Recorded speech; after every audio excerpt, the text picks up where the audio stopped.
The Galaxy S25 Ultra is a smartphone with a powerful camera.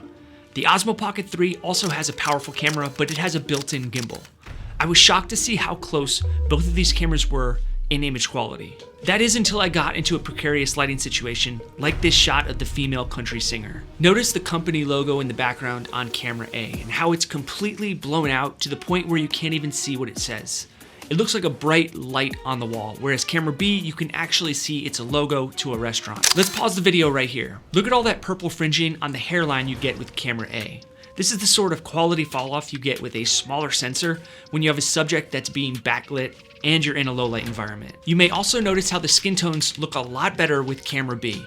If you can figure out which camera is which, let me know in the comments. But two things that I've come to notice with both of these cameras is when I shoot a backlit shot outside, like this statue against the sunset, I no longer see much of an image quality difference. And when a subject is being front lit where you have the proper lighting conditions, like this female country singer, I don't see much of a difference here on either the skin tones or the color science. But I do see a little bit difference in exposure. We'll talk more about that later in the video. And when I switch the Galaxy S25 Ultra over to 8K, I feel like skin tones really start to improve and become closer to what the Osmo Pocket 3 skin tones look like. And both of these cameras do a great job with low light, especially when I underexpose by 2 stops. I'd give the edge to camera B here for this shot, but overall, they look great in my opinion. And the same thing with this branding shot in an uncontrolled lighting environment. It goes to show that either of these cameras will work if you're in this type of lighting situation.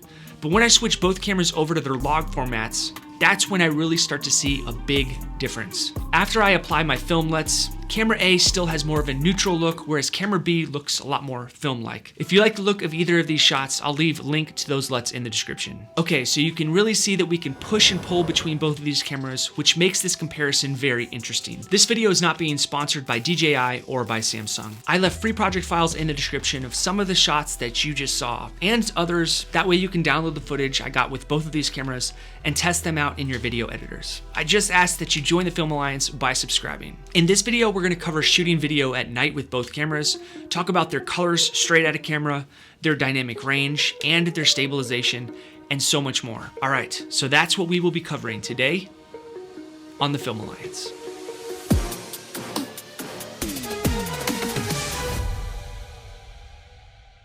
The Osmo Pocket 3 comes in at $519 US, and it's nearly half the price of the Galaxy S25 Ultra, which starts at $1,299 US, and that's for the 256GB version. However, the Samsung's extra features like GPS, flashlight, and the ability to call people may justify the higher price point for those of you who don't want to carry multiple devices. The Samsung S25 Ultra was released in February of 2025, and the Osmo Pocket 3 was released in October of 2023. Let's jump into their image quality. If you like videos like this one, please make sure to like this video so I know to make more videos like this one. I tested out Samsung's log versus DJI's D-Log-M, and I threw my LUTs on top of all of the shots that you're about to see, so you could really see the difference between their colors. You can see that the Samsung pops a lot more with a little bit less color than the Osmo Pocket 3 because it has less information to pull from, but it still looks pretty filmic in my opinion. The Osmo Pocket 3, on the other hand, is able to really pull out that nostalgic film look with more of a vintage look, and I believe that's due to its bigger sensor. These looks will change shot to shot with the different LUTs that you apply. Like for this one, I applied the nostalgic neg LUT, and you can see that they just have a almost completely different look. But every time I added these LUTs, like the classic chrome LUT, I felt like I liked the look of the Osmo Pocket 3's colors more than the S25 Ultra. And it's the same thing with this shot of the street. The Osmo Pocket 3 just seems to look better, a little bit more saturated than the S25 Ultra. Either way, if you were gonna go with the film look for either of these cameras, you'd be able to get away with using Samsung's log shots. It's just that when you put it side by side with the Osmo Pocket 3, the Osmo Pocket 3 comes out on top. Next, I did different skin tone tests in different lighting configurations to see how these cameras would perform. This shot is where the subject is being front lit. The Samsung's skin tones seem to be more saturated, but it holds on to those midtones a lot better than the Pocket 3. The Pocket 3 almost has an overexposure look, and that's why I would always recommend underexposing your Pocket 3 while you're shooting skin tones. I talk a lot more about this in my Osmo Pocket 3 course. I'll leave a link to that course in the description in case you're interested. Now let me play back that shot one more time, and this time I'm gonna add a Luma waveform so you can see that both cameras are exposed exactly the same, but we're still getting a little bit of an overexposure look with the Osmo Pocket 3. This is the same exact shot we saw in the beginning of the video, where the rest restaurant sign in the background is completely blown out with the smaller sensor on the S25 Ultra, where you can actually read the restaurant name with the Pocket 3. And this is just due to the fact that the Pocket 3 has a larger sensor. So with that being said, the skin tones look a lot more realistic with the Pocket 3, and we get a pretty apparent purple fringing with her hair on the S25 Ultra. But what happens when I throw the S25 Ultra into 8K? And as you can see here, skin tones start to look a lot better and closer to what you get with the Osmo Pocket 3. In fact, the color science also really starts to look a lot closer. If anything, I see a difference in white balance. That tells me that I could use both cameras as an A-cam, B-cam setup, but I would need to throw the Samsung S25 Ultra into 8K so that my colors would match up better in post-production. I tried exposing for the highlights, meaning I was making sure none of the highlights were overexposed, and I loved the way the Osmo Pocket 3's halation effect looks from the glass on the OP3 around that neon sign, but both cameras did great overall. Next, I tested out how the colors straight out of camera would look. You almost can't even tell the difference. If anything, the Samsung S25 Ultra is slightly more saturated. But to get a more accurate color sample, I threw them up in front of a color checker again inside my studio, and I don't see too much of a difference here other than the bottom gray portion of the S25 Ultra, which has a lighter gray than the Osmo Pocket 3. And while I was in there, I also threw the cameras into their log profiles, and you can see that the S25 Ultra seems to have more of that washed out look that you get with log footage, but I'm not sure that this Samsung log is a true log or if it's just a gimmick. If you know, please let me know in the comments. Next, I went indoors again and I did a branding shot. I like the Osmo Pocket 3 shot a lot better here because it gives me more detail, especially in the countertops, and I'm seeing a lot more contrast in that sign. But overall, there's not too much of a difference. While I was indoors, I tested out the low light capabilities of both of these cameras and how well they could hold on to their colors when we don't have as much light on our subject. The Samsung S25 Ultra in this shot looks really saturated. The colors on the wall are almost like an orangish yellow, and the Osmo Pocket 3 looks a lot more realistic. It has more white, and in my opinion, it looks a lot more realistic. Then I turned around and shot these shelves. Take a look at the color of the wood in both of these shots. The S25 Ultra is orangish, it has more of a saturated look, and the midtones are lifted. The Osmo Pocket 3 has a cooler tone, but it does look a little bit darker in the shadows. I also tested out their log capabilities in a low light setting. Both of these shots look great, but the Osmo Pocket 3 seems to be brighter and more saturated after I apply the LUTs. Then I jumped outside and was very impressed with both of these cameras. I almost can't even see a difference between these two shots. If anything, I see a white balance shift. And take a look at this night shot. I was looking at both cameras to see which one held up better in this night environment. The S25 Ultra seems to have lost a lot of its colors in the shadows, as you can see when you're looking at the pillars. But the Pocket 3, however, shows a lot more detail in the shadows, which makes the actual image more appealing and gives it a little bit more dynamic range. The S25 Ultra looked more dreamy in this fountain shot because it almost mushes together all of the water to get that dreamy effect, whereas the Pocket 3 definitely has more detail in its water. Here's a closer up shot at different angles so you can see how mushy that water looks with the S25 Ultra compared to the more detailed water look that we get with this fountain with the Osmo Pocket 3. Both cameras have very smooth gimbal-like stabilization, but if I was to really analyze both of these shots, I would have to give the stabilization to the S25 Ultra, mainly because it's going to compensate for that up and down movement, whereas the Osmo Pocket 3 does not compensate for that movement. With that said, both of these shots are extremely smooth. So I waited for the sun to come back out and I jumped into a normal lighting situation and tested out both of these cameras' vlog capabilities. And take a look at the colors in the background and my skin tones. The S25 Ultra is very saturated in both my skin tones and the background, and this is me shooting in 4K 24. The Osmo Pocket 3 looks more realistic in my opinion when it comes to these skin tones. Also, look what happens when I throw both cameras into a backlighting vlog type of shot. The S25 Ultra seems to flash the trees behind me. It's trying to compute what it's focusing on, whereas the Pocket 3 handles this shot a lot better.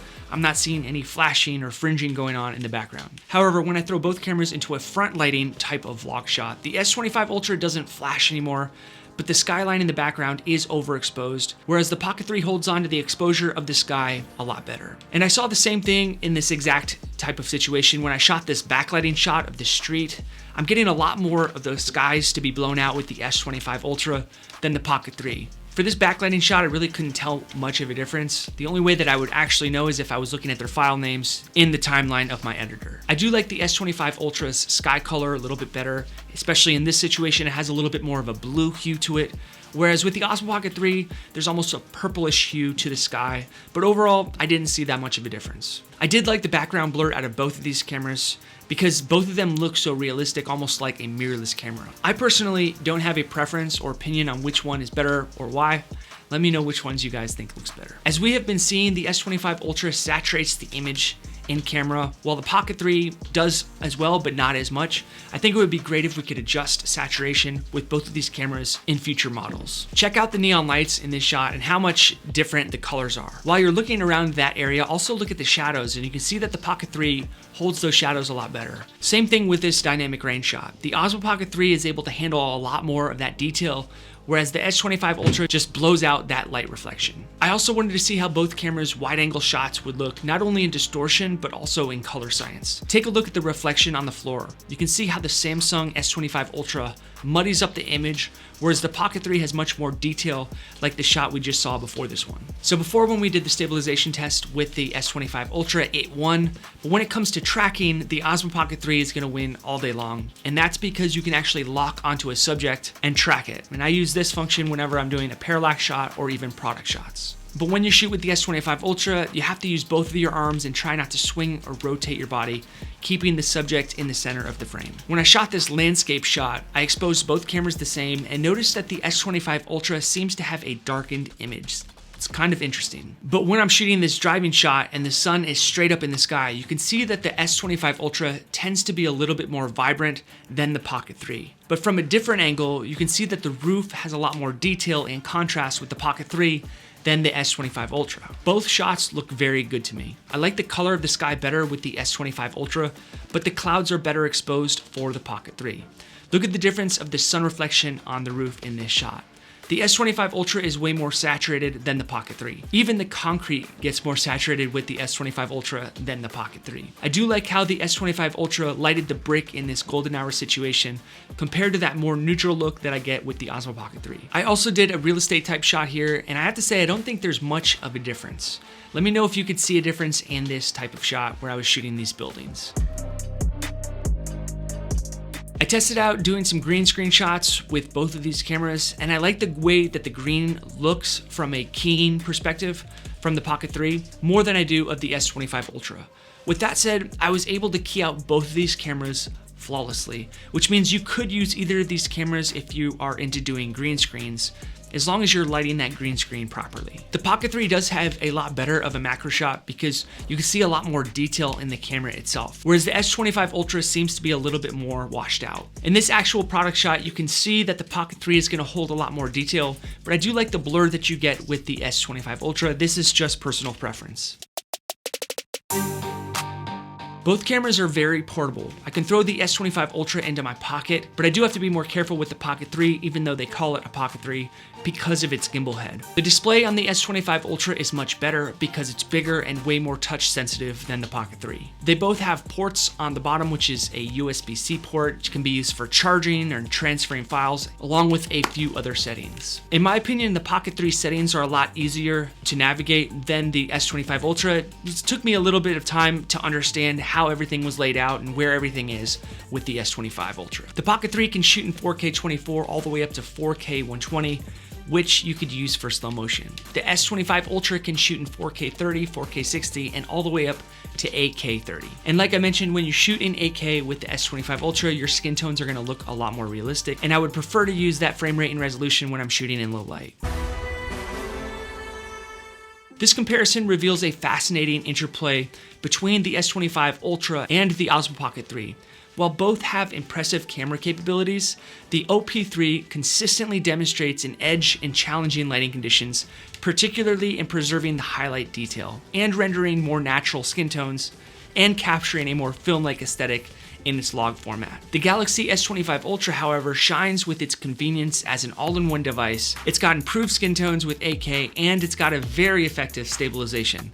Ultimately, the choice between these two powerful cameras hinges on what your preferences are. Do you want a superior image quality with the Osmo Pocket 3, or do you prefer portability and the ability to call and text people with the S25 Ultra? If it was up to me and I was on an island and I only got to choose one, I would pick the Osmo Pocket 3, mainly because of its image quality and its ability to capture low light shots. I hope you enjoyed this video. Let me know what you think in the comments. I'm Joe with the Film Alliance, and until the next one, have a good week.